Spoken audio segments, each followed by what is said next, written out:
kata fitrah. Dalam hadis Nabi dikatakan, ma min mauludin illa yuladu alal fitrah. Setiap manusia yang lahir itu lahir dalam keadaan fitrah. Apa itu fitrah? Allah berfirman dalam Al-Quran, a'udzubillahi minasyaitonir rajim, fitratallahi allati fataran nasa 'alaiha. Itulah fitrah yang sudah ditetapkan Allah menjadi asal muasal awal kejadian manusia.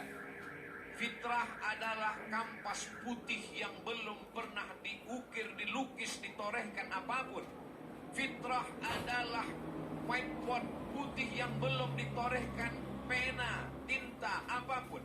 Begitu selalu dijelaskan ilustrasi gambaran oleh guru Kiai Ustaz kita. Sesungguhnya fitrah adalah fitratul Islam. Begitu kata Abu Hurairah radhiyallahu anhu. Telinga ini selama ini berdosa karena mendengarkan maksiat. Mata ini berdosa karena memandang yang diharamkan Allah. Lidah ini berdosa karena berkata-kata yang tidak diridhoi Allah. Kaki melangkah, tangan menghayun, hati berbisik, pikiran berkata macam-macam. Maka kemudian datanglah Ramadhan. Ramadhan artinya hujan yang turun. Pergantian musim di Mesir, di Jazirah Arab, turun hujan sejenak untuk menghilangkan debu-debu yang menempel di daun-daun yang hijau. Selama ini daun itu warnanya hijau. Lalu kemudian ketika datang debu, maka berubah warnanya kusam. Lalu ketika musim berganti, hari berubah, datang air hujan menyirami. Air hujan yang turun saat pergantian musim itu disebut dengan Ramadhan. Itulah asal kata Ramadan. Ramadan datang.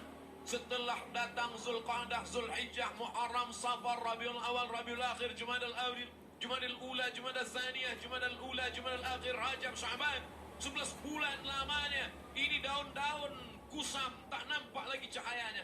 Datang Ramadan, datang hujan membersihkan, maka bersihlah daun-daun itu.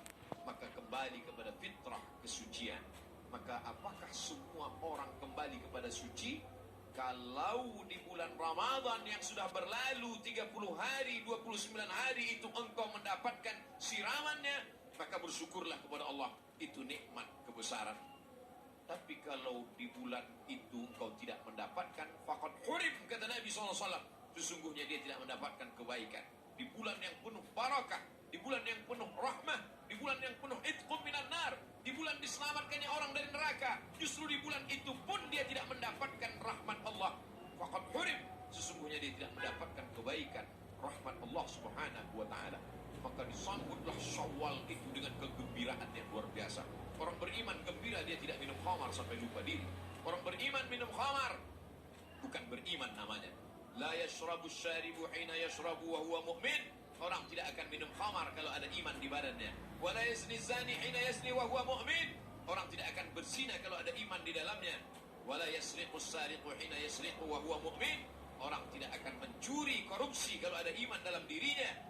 Maka ketika iman itu keluar dari dalam diri, summa taba, orang itu bertaubat, ada iman itu pun kembali ke dalam dirinya. Maka dijaga Syawal. Orang Arab menyebut Syawal, Syawalatil ibilu.